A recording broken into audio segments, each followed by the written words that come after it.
La RTI et le SICOJI vous offrent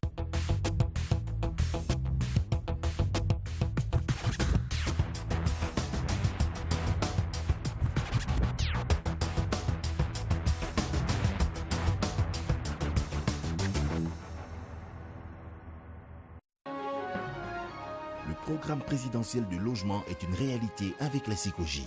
Plus de 2000 logements livrés et 15 000 en cours de réalisation.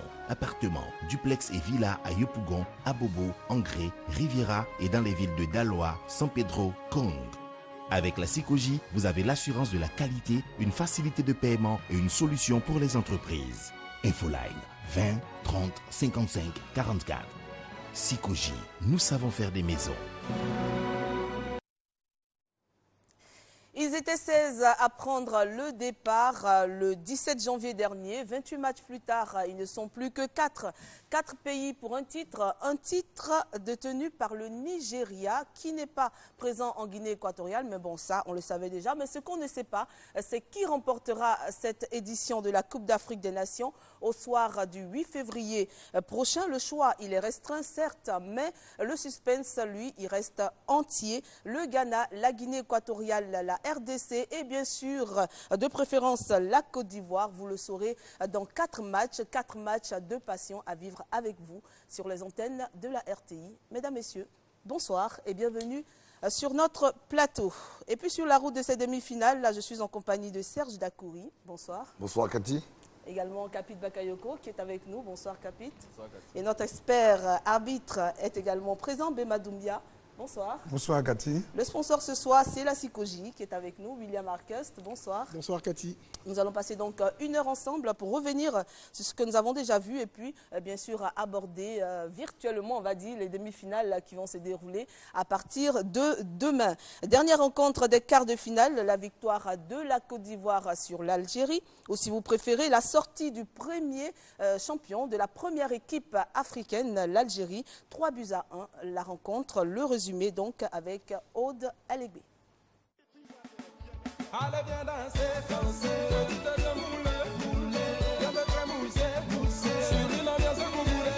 La Côte d'Ivoire est en demi-finale. Les éléphants ont rassuré les Ivoiriens dans ce Côte d'Ivoire-Algérie. Doublé de Boni Wilfried au 26 et 68e minute.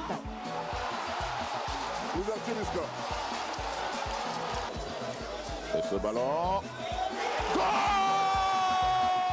Même si les Fennecs trouvent le chemin de l'égalisation à la 51e minute grâce à Soudani, les éléphants d'Hervé Renard, conscients de la confiance que tous les Ivoiriens leur portent, déjouent les pronostics.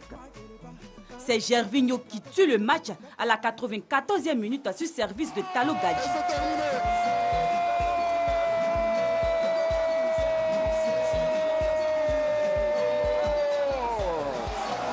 La Côte d'Ivoire est en demi-finale.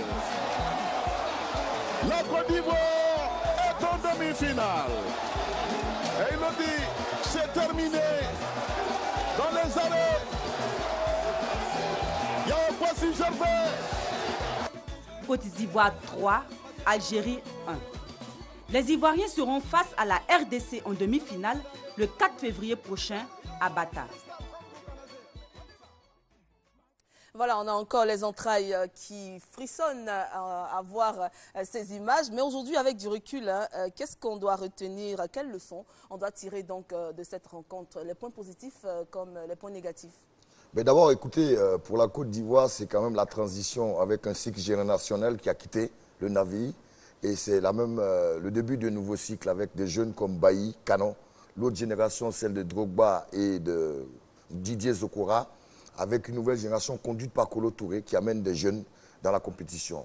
Aussi, point positif, c'est la bataille tactique gagnée aussi par Hervé Renard, un entraîneur qui a pris les rênes de cette équipe pratiquement il y a 5 mois et qui réussit à déjouer la première nation africaine qui nous a montré de belles choses au mondial, qui a mis l'Allemagne même dans les prolongations. Et donc la Côte d'Ivoire réussit cette bataille tactique avec de jeunes pousses qui ont permis ainsi à notre pays d'atteindre le dernier carré. Personne n'aurait parié cela il y a quelques mois. Leçon à retenir, Capit, de cette rencontre Côte d'Ivoire-Algérie? On peut en retenir plusieurs, mais je pense qu'à la base, la première leçon qu'il faut retenir, c'est que le match il se gagne sur le terrain. Il ne se gagne pas avant. ne se gagne pas sur ce qu'on vaut ou sur le potentiel qu'on a. Il se gagne par ce qu'on produit sur le terrain. Et dans ce match, on a bien vu que les Ivoiriens ont hissé leur niveau de jeu. On est loin du premier match contre la Guinée.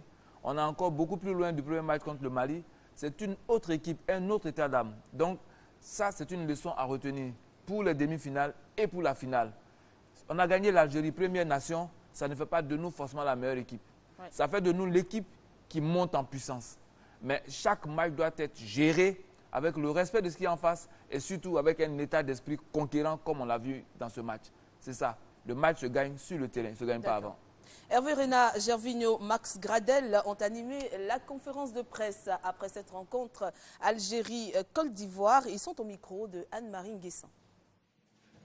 Si je dois être honnête, parce que quand on regarde un match, il faut toujours avoir beaucoup de lucidité. Je pense qu'on a battu la meilleure équipe du tournoi. Donc là, il fallait rester très bien organisé et essayer de contrer cette équipe et être très performant sur l'équipe qui a arrêté. On a eu une période de flottement juste avant le but. Donc j'ai peut-être tardé un peu avant de réorganiser l'équipe. Donc on a fait sortir un défenseur pour faire entrer un milieu de terrain et grâce à un meilleur quadrillage, ça a été beaucoup plus facile après. Et quand on possède des joueurs comme Wilfried Bony et Gervinho, offensivement, on aura toujours l'opportunité de faire la différence. Je suis content de revenir. Je pense que j'attendais ce moment. Il fallait que je remercie mes amis d'être battus pendant ces deux matchs. Je pense que ça n'a pas été facile pour eux. Après, je pense que moi, j'étais content aussi de revenir, content d'avoir eu la confiance de mon entraîneur. Ça n'a pas été facile pour moi pendant ces deux matchs. J'ai vécu des moments difficiles à la tribune. C'est bien pour le peuple ivoirien. C'est bien pour nous, c'est bien pour tous les supporters. Et je pense que voilà, c'est pas encore fini, il reste encore deux matchs. Et je pense que voilà, faut savourer ça, mais très rapidement. Et se projeter dans le prochain match qui va arriver très très rapidement. Alors moi je retiens une chose, hein, les jeunes se projettent déjà dans l'avenir. C'est vrai, on a gagné, vous l'avez dit tout à l'heure, l'équipe a gagné, mais il faut plutôt voir le plus dur, puisque Hervé Renard avait dit également que c'est maintenant que la compétition commence pour les éléphants. Oui, en fait, dans une coupe, le plus dur c'est qu'on peut franchir des paliers.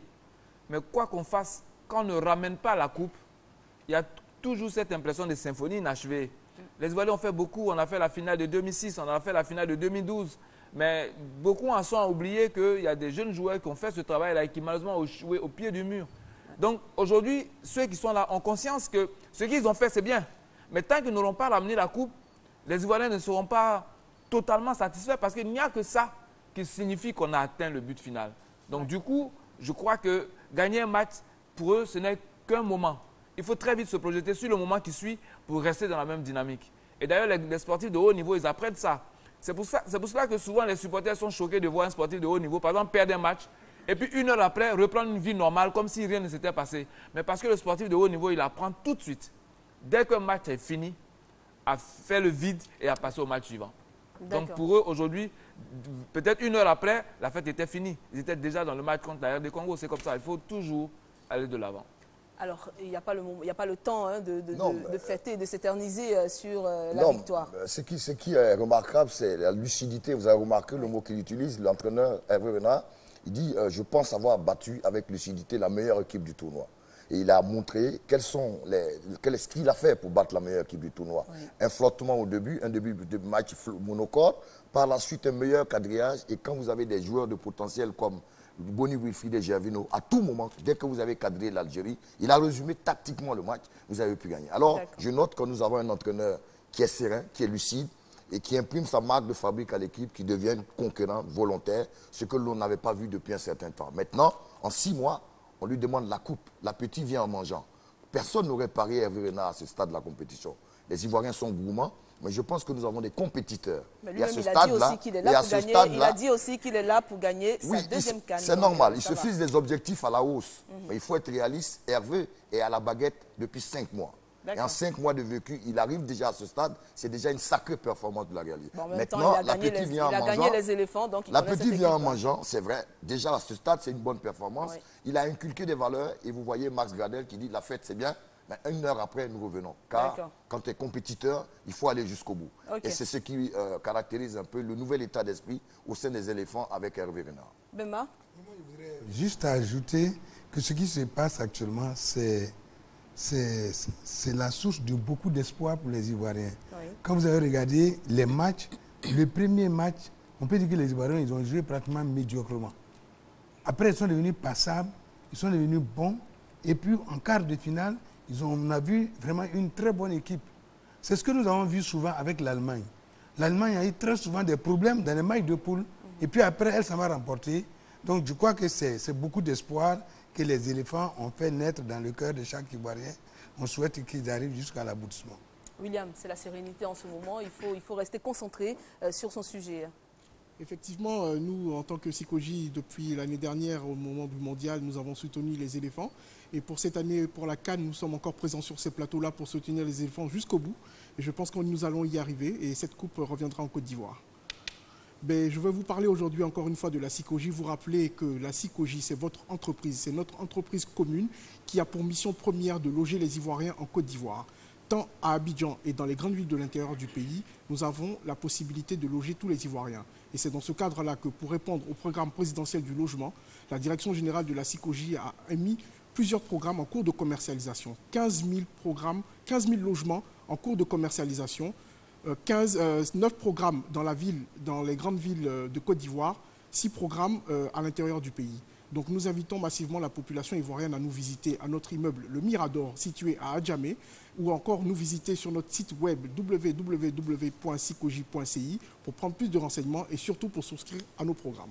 Après la conférence de presse, donc, ils ont également réagi. Eux, ce sont le vice-président de la Fédération ivoirienne de football, Malik Toué, Habib Bey, consultant, et le président du CNSE, Parfait Kwasi. Toujours au micro de Anne-Marie Nguessan.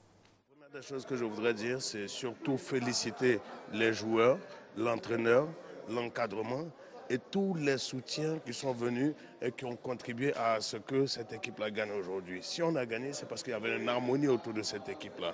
Les journalistes ont été tous derrière. Les anciens joueurs, l'ancien capitaine Cyril Domo était là pour prodiguer des conseils. Nous avons aussi vu Yeo Martial, l'ancien entraîneur. Nous avons vu même les politiques, l'ambassadeur de Côte d'Ivoire accrédité ici qui était présent, le président de l'Assemblée qui est venu donner son soutien. Donc tous, l'ancien président de la Fédération, Jacques Anoma, était souvent présent. Donc tout le monde était autour de cette équipe et c'est ce qui produit ce résultat aujourd'hui. C'est la joie, on est heureux, extrêmement heureux, parce que l'Algérie était présentée comme l'équipe favorite. Et bon, on a joué avec nos armes et surtout cette défense qui nous donnait des frayeurs et qui a été réorganisée et qui commence vraiment à nous donner satisfaction, ce double rideau défensif vraiment qui permet d'annihiler toutes les actions des adversaires. Pour moi, c'est la trouvaille de cette CAN. Et je voudrais rendre hommage vraiment à notre entraîneur Hervé Renard. Ça s'est joué à peu de choses, mais je pense que la Côte d'Ivoire a fait preuve d'expérience également, avec un petit... Voilà, ils ont fait un match abouti. Soudani aurait pu marquer ce deuxième but et Gboho a fait un super arrêt. Et derrière, le talent individuel a fait la différence. Mais je pense que cette équipe de Côte d'Ivoire est en train de monter en puissance dans cette compétition. Tactiquement, très très bien organisée, et défensivement fort. Et voilà, donc ils méritent leur place en demi-finale. À 27 ans, Wilfried Bony est devenu l'une des pièces maîtresses du système offensif du sélectionneur Hervé Renard, souvent critiqué par certains supporters pour son laxisme devant les buts, à tort ou à raison. Le natif de Bingerville a inscrit 2 précieux buts face à l'Algérie. Wilfried Bony bonifie les éléphants. C'est un élément de Salif Ouattara.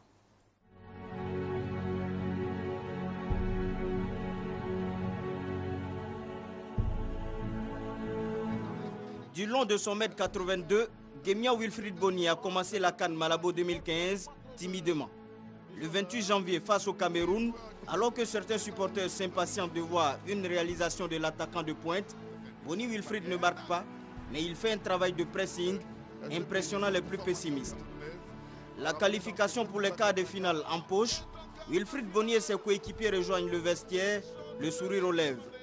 Pensons désormais à ce fameux Côte d'Ivoire-Algérie. Le nouvel attaquant de Manchester City, c'est qu'une nouvelle histoire est en train de s'écrire.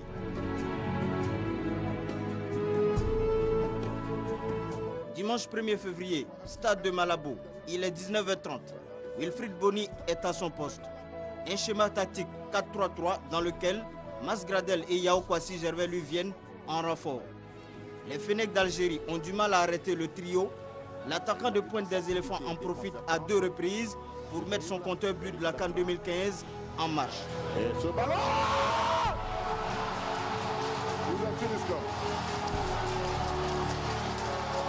et ce ballon,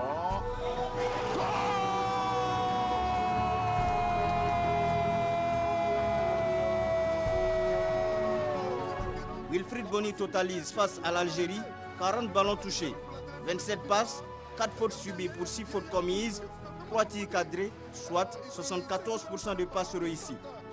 Remplacé à la 91e minute par Junior Talogadi, Wilfried sait avoir fait l'essentiel pour que l'histoire continue de s'écrire ce 4 février à Bata face à la République démocratique du Congo, une équipe qu'il connaît bien.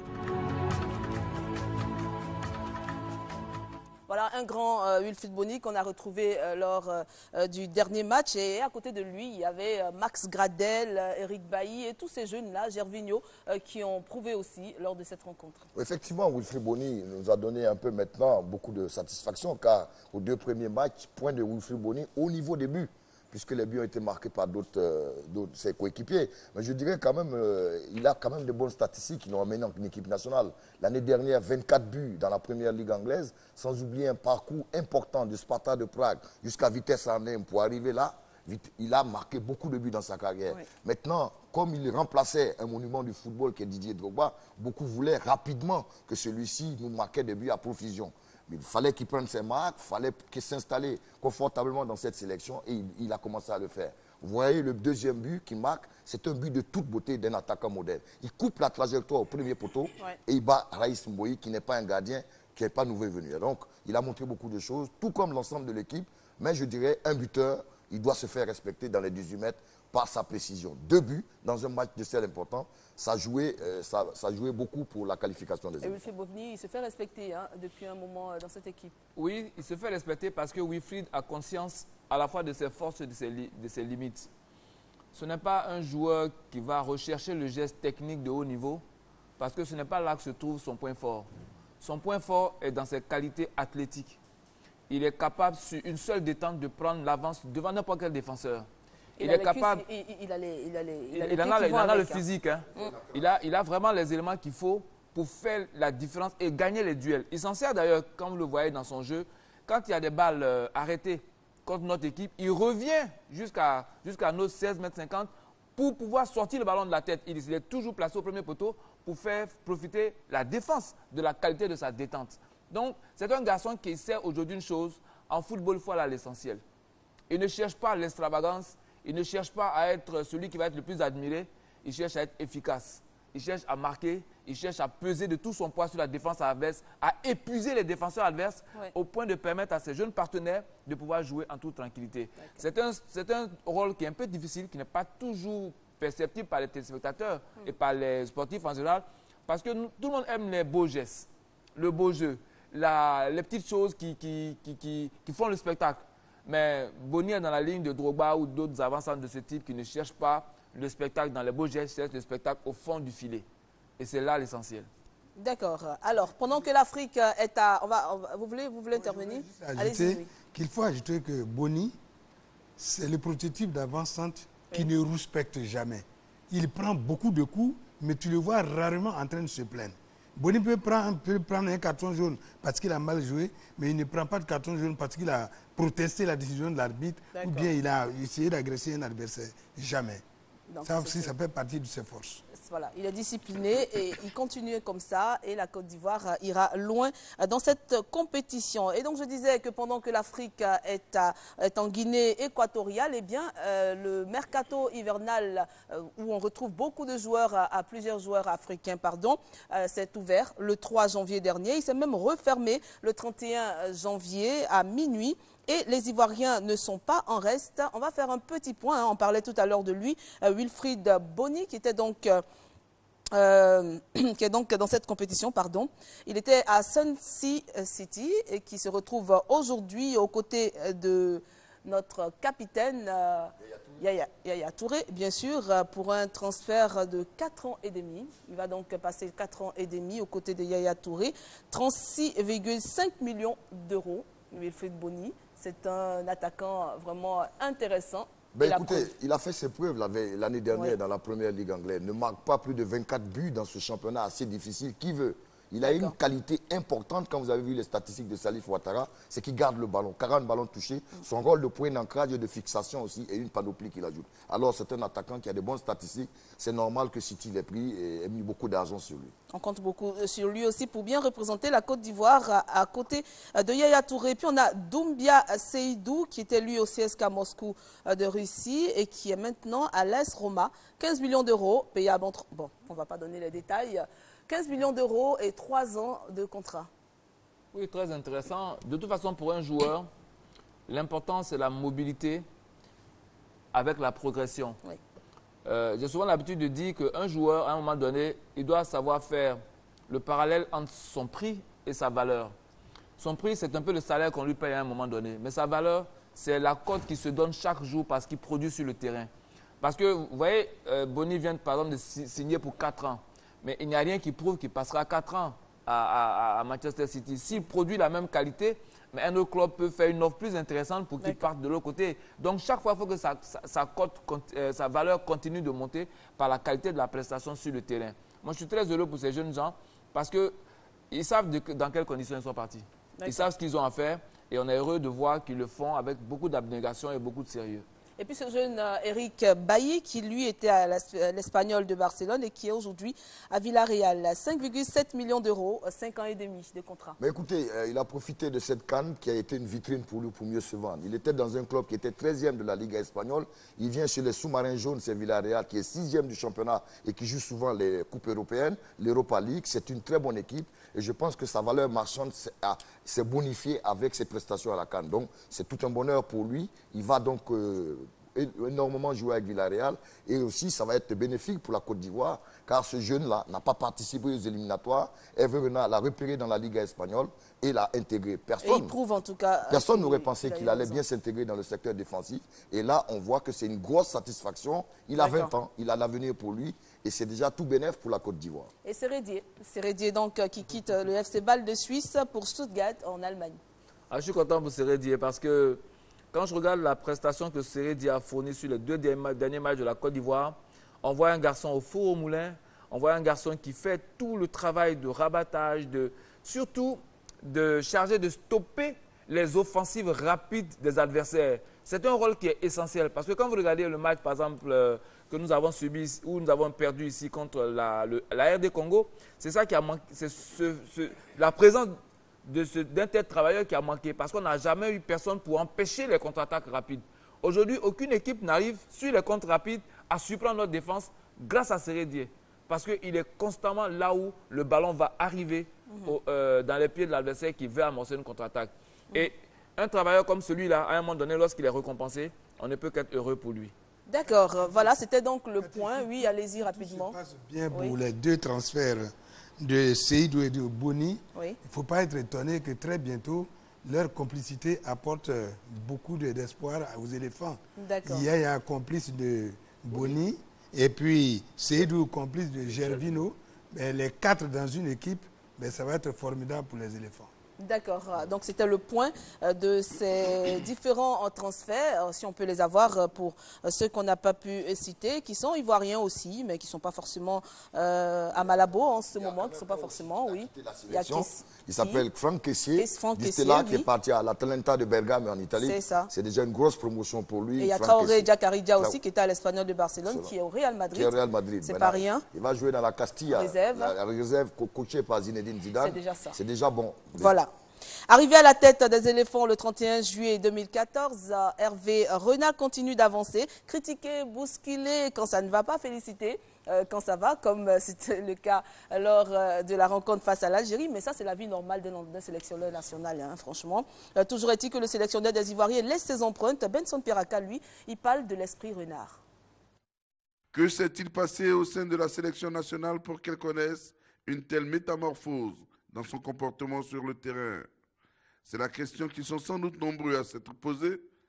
Les téléspectateurs qui ont suivi avec inquiétude puis délectation la marche des éléphants jusqu'en demi-finale, pour le moment. La réponse est sans doute à chercher du côté de l'entraîneur Hervé Renard. Le jeune technicien français, après quelques mois de tâtonnement à la recherche des éléments capables de traduire sur le terrain sa philosophie du jeu, semble avoir trouvé les hommes qu'il faut. Des hommes capables d'épouser son état d'esprit. J'avais dit la vérité aux joueurs. Le mot le plus important, le sacrifice pour le collectif. Et quel que soit le joueur que vous êtes, quel que soit l'endroit où vous jouez, si vous venez sur le territoire africain et que vous pensez que seul votre nom suffira, vous ne pouvez rien gagner. C'est trop dur.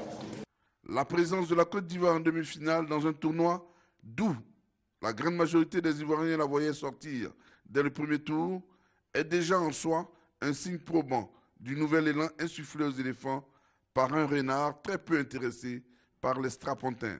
On fait ce métier que pour gagner. Et on ne fait pas exprès quand on perd les matchs, mais on fait ce métier que pour gagner des trophées. C'est quand on est compétiteur, moi j'aime que ça, j'aime que la victoire. Ne me parlez pas de demi-finale, j'aime que la victoire.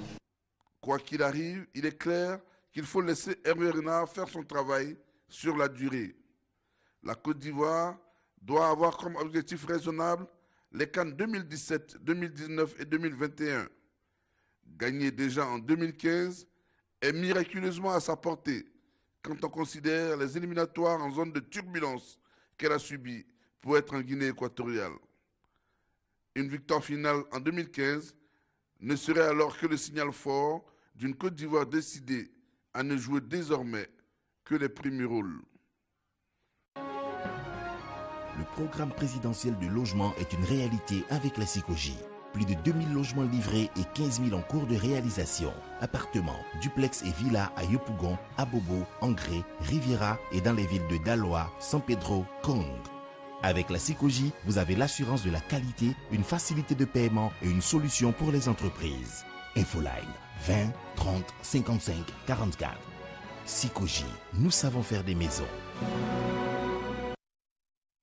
Voilà, Hervé Renard qui laisse ses empreintes dans cette équipe et c'est tout ce qu'on demande. Et puis on va faire un petit clin d'œil quand même à l'Ivoirien Kamara Ibrahim qui est l'adjoint de Hervé Renard. Ils étaient annoncés comme favoris de cette compétition, à juste titre d'ailleurs, puisqu'ils sont les premiers Africains après une Coupe du Monde remarquable. Mais hélas, les Fennecs ont vu leurs ambitions piétiné par des éléphants qui avaient l'envie d'aller plus loin. Et puis c'est connu, hein, l'éléphant a une très bonne mémoire. Eh bien, c'est dommage pour cette équipe d'Algérie. Benson Piraka.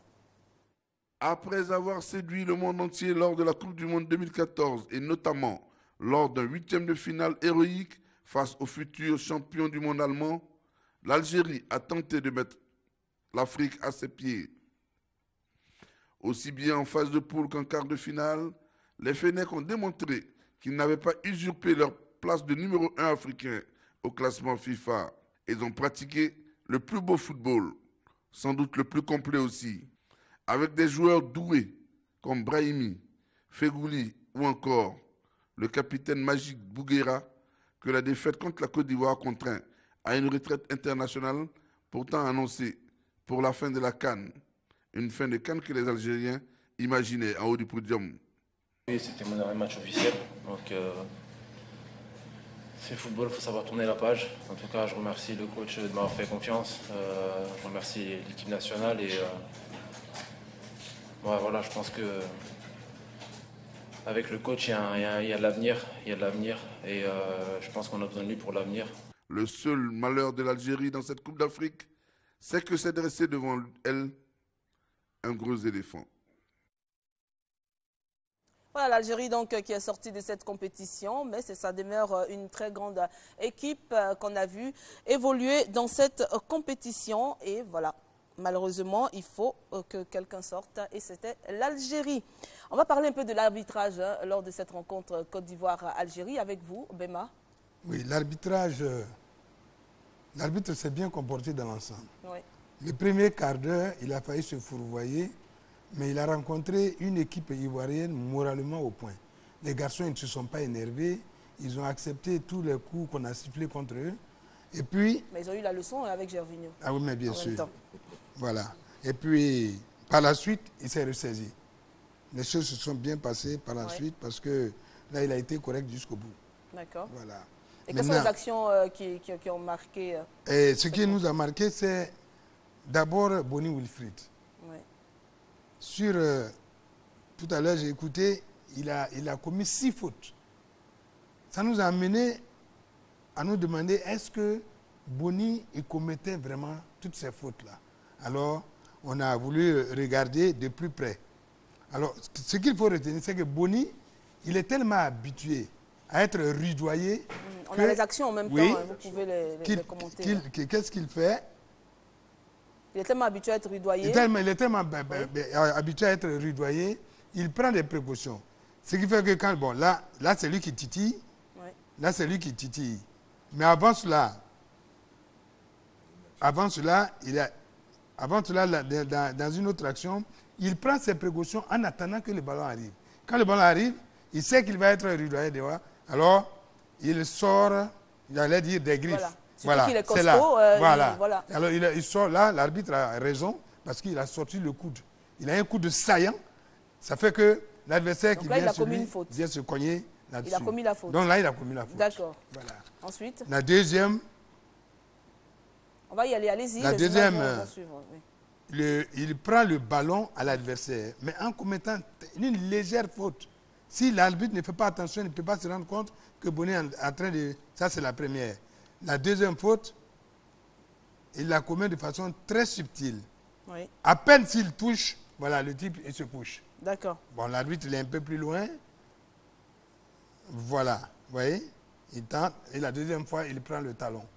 Donc, on s'est rendu compte qu'effectivement, Boni, il commet les fautes. Mais c'est plus pour se protéger. Pour se protéger. Protéger son ballon. D'accord. On reviendra donc avec vous avec d'autres actions. Oui. Deux demi-finales, donc RDC Côte d'Ivoire, mercredi 19h à Bata, à partir de 18h sur les antennes de la RTI, sur RTI 1 notamment. Et puis le Ghana sera face à la Guinée équatoriale jeudi à 19h également à Malabo. Des rendez-vous qui promettent. On va commencer déjà par cette première rencontre qui va opposer la Côte d'Ivoire à la RDC. On l'a dit, après une rentrée froide dans cette édition de la CAN. Les éléphants de Côte d'Ivoire ont contre toute attente obtenu leur ticket pour les demi-finales, parcours graphique croissant donc pour Hervé Renard et son équipe à l'est Noélie et Salif Ouattara. Les éléphants de Côte d'Ivoire offrent des prestations peu satisfaisantes lors de leurs 2 premiers matchs qui se soldent par un nul. 1-1 contre la Guinée et le Mali. Logés dans la poule D, devenue poule des matchs nuls, les poulains d'Hervé Renard déploient leur arsenal lors de leur match décisif contre le Cameroun. La Côte d'Ivoire gagne 1-0 et se qualifie pour les quarts de finale. Mais Max en profite. Max qui va frapper.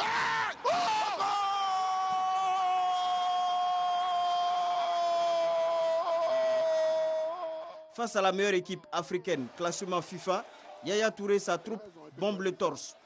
Leur détermination va porter fruit. Les Fennecs d'Algérie prennent une raclée, 3-1.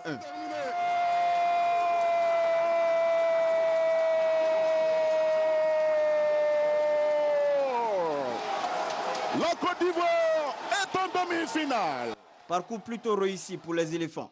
Sur 4 matchs joués, les poulains d'Hervé Renard comptent 2 victoires, 2 matchs nuls, soit 50% de victoires. Défense acceptable avec 3 buts encaissés, soit 0,8 buts par match. 70 tacles réussis sur 84, 251 duels gagnés sur 498, 78% de passes réussies, soit 323 passes.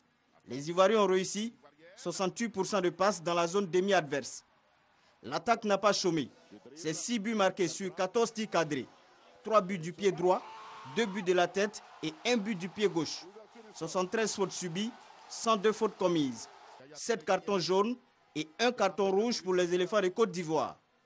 La Côte d'Ivoire affrontera ce mercredi 4 février à 19 h la République démocratique du Congo au stade de Bata.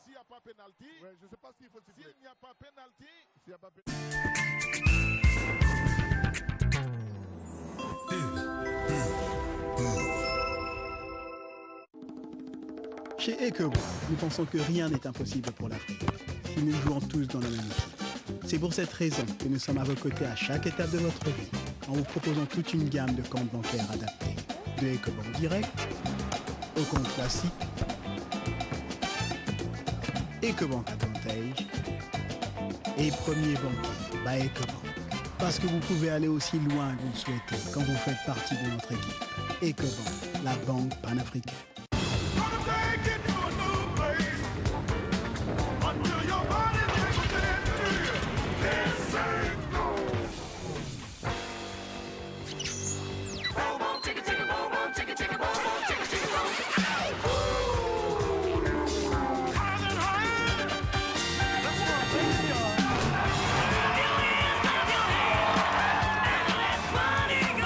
Énergisons la vie, chaque jour. Total.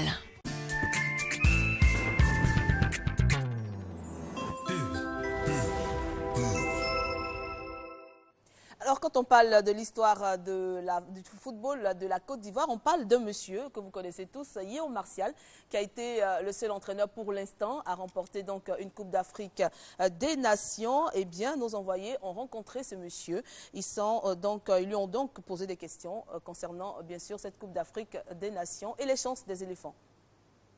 C'est vrai que la République démocratique du Congo nous a souvent donné du fil à retordre. On se souviendra du 3-1 que nous avons essuyé au Mali, à Sikasso. On se souvient du match tout près de nous où nous perdons 4-3 sur notre propre terrain. Cela, c'est vraiment un affront qu'il faut laver. Et nous souviendrons que quand même, nous avons réussi à les battre chez eux 1-0. Et ça, c'est bon à prendre. Et je sais qu'avec tout son staff, Hervé Renard saura trouver les éléments qu'il faut. Alors, messieurs, je vous propose de voir d'abord le parcours de la RDC et ensuite on parlera de cette rencontre qui va opposer la Côte d'Ivoire à la République démocratique du Congo. On retrouve donc le duo Alceste Noélie et Salif Ouattara. Les Léopards de la République démocratique du Congo ont arraché leur qualification pour le dernier carré de la CAN Malabo 2015, où ils n'avaient pas figuré depuis 1998. Après 3 matchs nuls en phase de groupe, la RDC, menée 2-0, a réussi une remontée spectaculaire en quart de finale face au Diable Rouge du Congo qu'elle a battu 4-2. L'abnégation de Florent Ibenge, sélectionneur de la RDC, a dété sur les Léopards qui se sont parfaitement illustrés lors de la seconde période, mettant ainsi hors d'état de nuire leurs confrères de l'autre rive. Les poulains de Florent Ibenge s'approprient parfaitement le milieu de terrain avec 1113 passes réussies sur 1428. Les Léopards ont réussi 44 tacles sur 66, soit 79% de tacles réussis. Et ils ont gagné 216 duels sur 412 engagés, soit 52% de duels gagnés. Attaque moins satisfaisante avec 21 tirs cadrés sur 51, soit 41% de tirs cadrés, 6 buts marqués et 4 buts encaissés.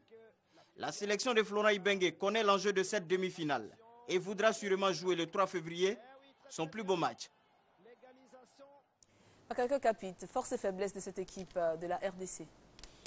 La RDC a première faiblesse, une défense qui est très souvent désorganisée.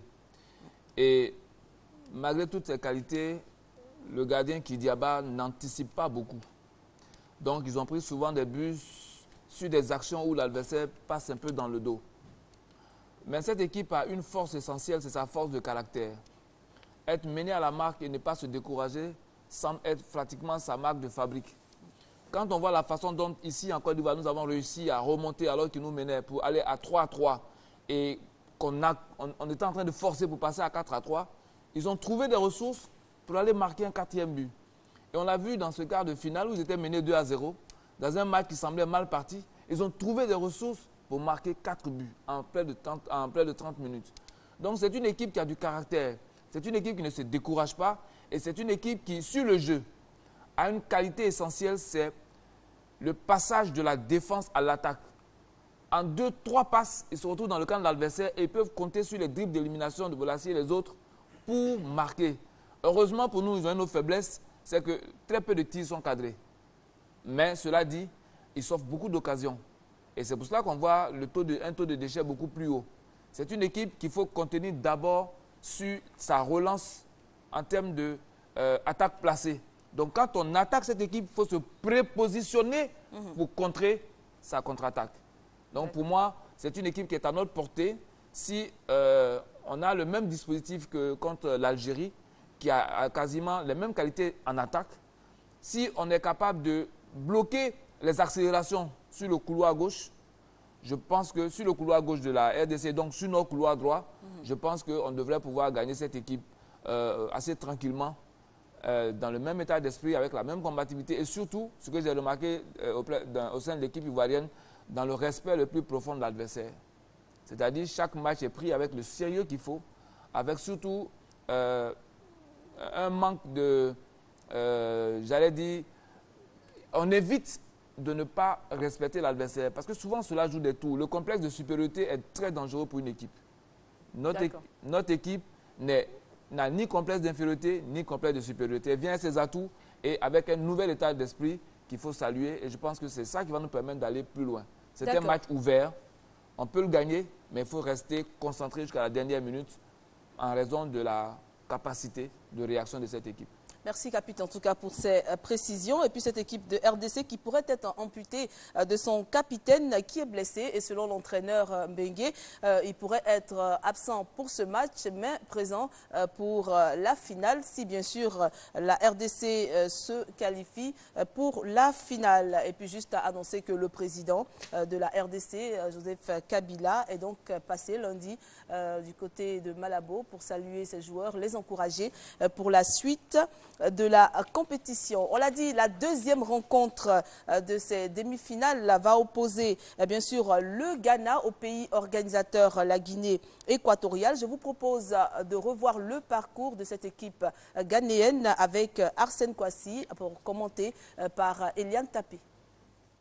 Après une défaite d'entrée face au Sénégal, 2-1 lors des phases de poule, le Ghana s'est relancé avec 2 succès, d'abord face à l'Algérie, 1-0, ensuite contre les Bafana d'Afrique du Sud, 2-1. Le Ghana n'a eu aucun mal à dominer la Guinée en quart de finale sans être inquiété par le style national. Les Ghanéens ont fait la différence dès la 4e minute de jeu par Christian Atsu avant de sécuriser définitivement leur avance grâce à Kwesi Appiah qui a profité d'une grossière erreur de relance du malheureux défenseur Mohamed Sanko à la 44e minute. Atsu s'est même offert un doublé sur une frappe dont il est le seul à détenir le secret. Attention à ce shot! C'est le but de la CAN! C'est exactement ce qu'il voulait faire, Christian Atsu. Le petit contrôle, la tête levée et ce ballon. Asamoah Gyan et ses coéquipiers totalisent 4 matchs joués, une défaite, 3 victoires, soit 75% de victoires. Les Black Stars possèdent la meilleure attaque du tournoi avec 40 tirs, 16 tirs cadrés, 7 buts marqués, dont 4 de pied gauche, 2 de pied droit et 1 de la tête. Le moins qu'on puisse dire, le Ghana est un habitué du dernier carré. C'est la 5e fois d'affilée que les Black Stars répondent présents aux demi-finales de la Coupe d'Afrique des Nations de football. Le Ghana sera face au petit poussé, la Guinée équatoriale. Attention à ne pas subir le complexe de supériorité. Voilà, et puis dans ces rencontres qui ont posé le Ghana à ses différents adversaires, il y a eu aussi des faits de jeu que vous avez pu noter. Oui, nous avons le gardien.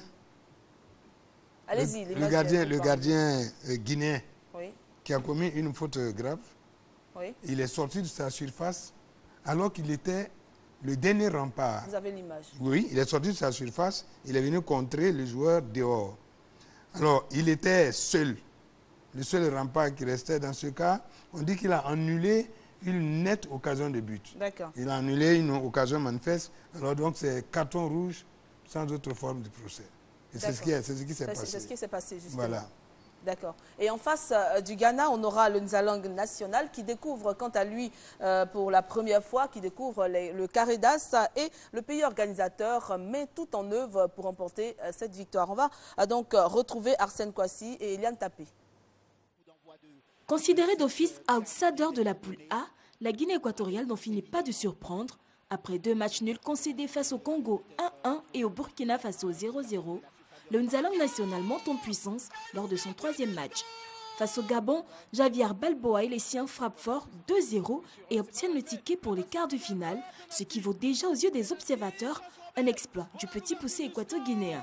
Face à la Grande Tunisie, le pays hôte a longtemps été mené avant de revenir à la hauteur sur pénalty transformé par Javier Balboa, avant de s'offrir un doublé à la prolongation sur un coup franc magistral. Qui a égalisé, un Balboa qui va se lancer, c'est bien tiré. Oh, et le 2e but, inscrit par Balboa, un coup franc splendide. La Guinée équatoriale totalise 2 matchs nuls, 2 victoires en 4 matchs, soit un total de 50%. Le Nzalang national présente actuellement la meilleure défense avec 2 buts encaissés. Le milieu de terrain, lui non plus, n'est pas en reste, 947 passes réussies sur 1270. Au niveau de la discipline sur le terrain, les poulains d'Esteban Baker cumulent 71 fautes subies pour 71 fautes commises et 8 cartons jaunes. Des performances qui plaident en faveur du sélectionneur argentin qui a été nommé à seulement 15 jours du début de la compétition. La Guinée équatoriale affrontera le Ghana en demi-finale le jeudi 5 février au stade de Malabo. Serge, les forces et faiblesses du Ghana avec vous? Déjà, les Ghanéens ont une grosse tradition de formateurs. Et puis, c'est quand même une équipe qui a déjà 4 Coupes d'Afrique. Le Ghana a eu un début de tournoi délicat. Pour la simple et bonne raison que l'entraîneur qui venait de prendre fin novembre, Avram Grant, venait de découvrir le football africain et donc Nini n'était pas habitué. Et donc il y avait un 4-1-4-1, mauvaise mise en table du Ghana. Mais par la suite, il y a une ossature ghanéenne qui joue ensemble depuis 8 ans. Champion du monde des juniors en 2009. Oui. Et c'est les mêmes qui sont là. Il les a recadrés et par la suite, le Ghana a commencé à dérouler. Dès que le Ghana commence à garder le ballon au milieu de terrain, les fameux gauchers, le trio gaucher, Moubarak, Wakaso, André Ayew et Afriye Akwa, quand on a vu Christian Assou se balader entre les lignes et que le Ghana a commencé à garder le ballon, on a vu que le Ghana était efficace. Ils ont une très belle tradition de jeu. Techniquement, chacun sait garder le ballon. Et donc, le Ghana a commencé à dérouler avec ses forces et ses faiblesses.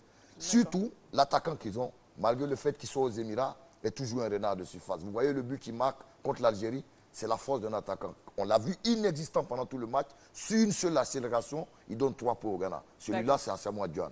Et le collectif ghanéen est toujours en place avec des joueurs qui savent se replacer à la perte du ballon et une bonne utilisation rationnelle du milieu de terrain. D'accord. Et puis l'adversaire du Ghana, la Guinée équatoriale, on l'a vu lors de son dernier match, cette erreur, on a dit, de l'arbitre. Oui, cette erreur d'arbitre, tout le monde en a parlé. Oui. Ça fait couler beaucoup de salive. Effectivement, sur le pénalty, quand on regarde l'action sous tous les angles, il n'y a pas de pénalty.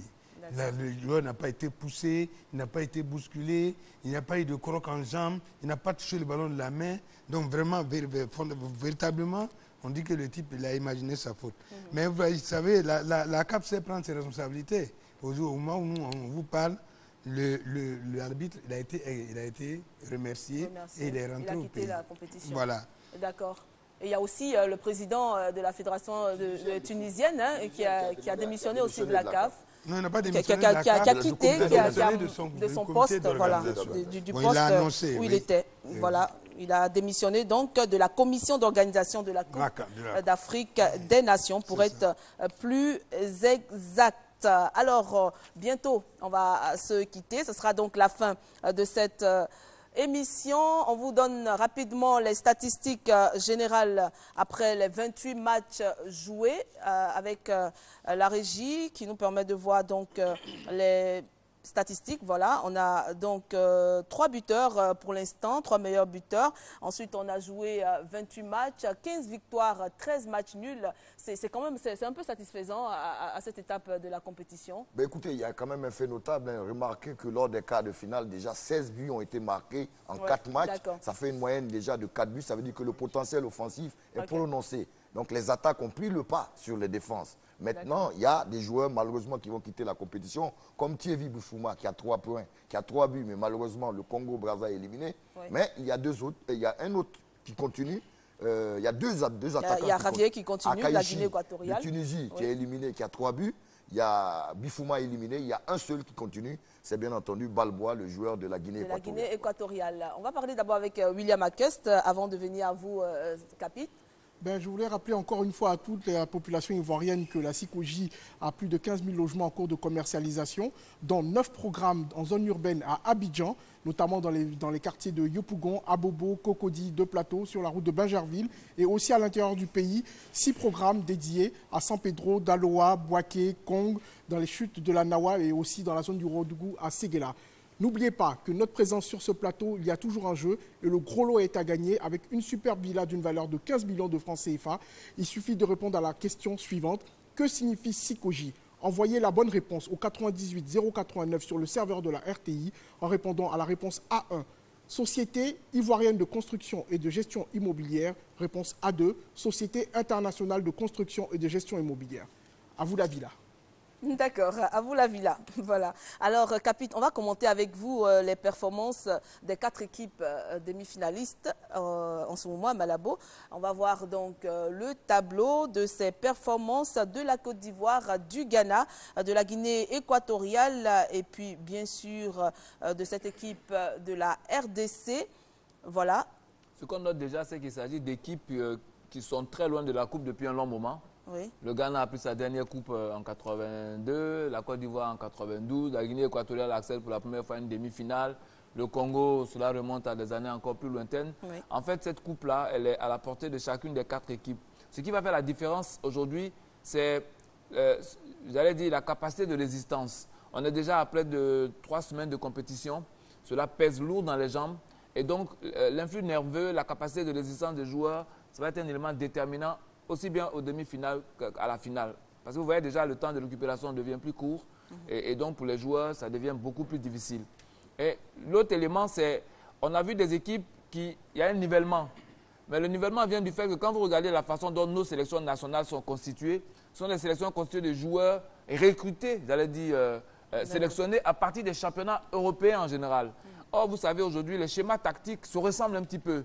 Les façons de jouer se ressemblent un petit peu. Quand vous voyez, par exemple, l'équipe de Guinée équatoriale jouer, il ne faut pas croire que c'est l'entraîneur qui, en si peu de temps, leur a donné ce schéma. Mais ils sont à un niveau de jeu qui leur permet, rien que par leur capacité, de créer ce schéma-là. Ouais. Ils jouent sur leur qualité technique individuelle. Chacun sait bien gonder le ballon. Chacun sait donner des possibilités à ses partenaires. Et ils savent comment on fait un repli défensif pour jouer dans le jeu. Donc, cette coupe, pour la Côte d'Ivoire, comme pour toutes les 3 autres équipes, elle est apportée. La différence doit se faire sur l'état physique et l'état mental, c'est-à-dire la capacité à se projeter vraiment sur la volonté de revenir avec cette coupe. D'accord. En 29 éditions, donc, le Ghana a joué 10 demi-finales, 6 victoires. La Côte d'Ivoire, 8 demi-finales avec 3 victoires. La RDC, 4 demi-finales avec 2 victoires. À Malabo, le président de l'Assemblée nationale, Guillaume Soro, a rencontré le vice-président de la Guinée équatoriale, Teodorino Obiangema Mengue. Ils ont eu un entretien assez intéressant. Je ne vous en dis pas plus. Suivez, c'est de Benson Piraka.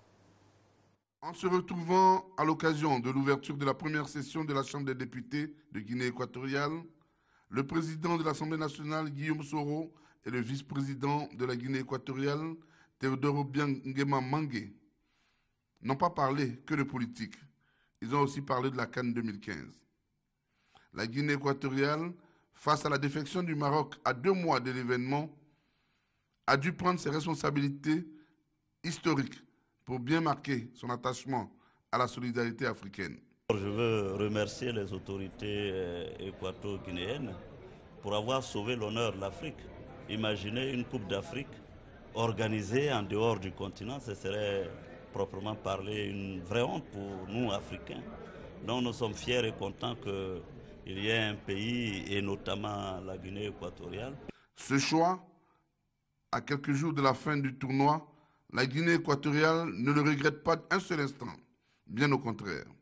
Je pense que cela a permis au monde de voir quand même les capacités de la Guinée, puisqu'en peu de temps, le peu de temps qu'on a eu, je pense que 2 mois, on a pu coordonner, organiser cet événement et je pense que là, ça a démontré la capacité d'organisation de la Guinée équatoriale et voilà, je pense que c'est un résultat positif.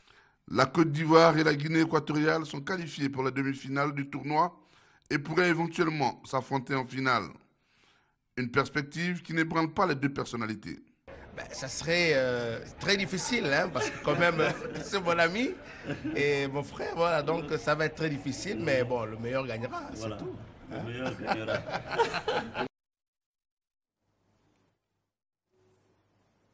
Voilà, une très belle ambiance, donc c'est ça. Le sport, demain, la RDC sera face à la Côte d'Ivoire dès 18 h déjà.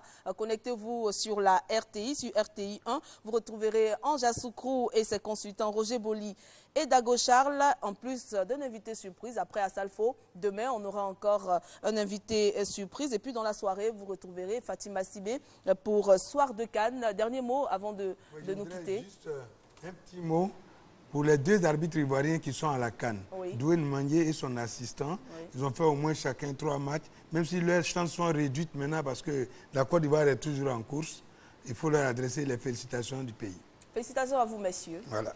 Oui. Non, mais pour moi, je dirais que le constat d'ensemble, c'est que les 4 demi-finalistes ont commencé timidement la compétition. Oui. Et au fur et à mesure que les équipes se sont mises en marche. Maintenant, la récupération, le vécu va faire la différence. Car malgré la fatigue, je pense que certains ont de l'expérience des grandes compétitions et savent gérer un peu la pression. Oui, Bakaïko. Pour moi, la balle est sur le terrain. C'est à celui qui sera le plus présent que la victoire reviendra. D'accord. Merci William d'être passé. Merci encore. Vous avez tout dit? Oui, j'ai tout dit et je pense que les Ivoiriens vont souscrire massivement aux opérations de la SICOGI. D'accord. Quant à nous, on se retrouve donc jeudi avec la rencontre Ghana-Guinée équatoriale, toujours à partir de 18 h sur RTI 1. Et je serai en compagnie de Charles Dago et de Serge Dakouri, vous-même. Je ne sais pas pour vous, mais en tout cas, moi, j'ai passé une très belle soirée en compagnie de vous et aussi des téléspectateurs. J'espère que vous avez aimé. Bonne soirée et faites de doux rêves. Le programme présidentiel de logement est une réalité avec la SICOGI. Plus de 2000 logements livrés et 15 000 en cours de réalisation. Appartements, duplex et villas à Yopougon, Abobo, Angré, Riviera et dans les villes de Daloa, San Pedro, Kong. Avec la SICOGI, vous avez l'assurance de la qualité, une facilité de paiement et une solution pour les entreprises. Infoline 20 30 55 44. SICOGI, nous savons faire des maisons.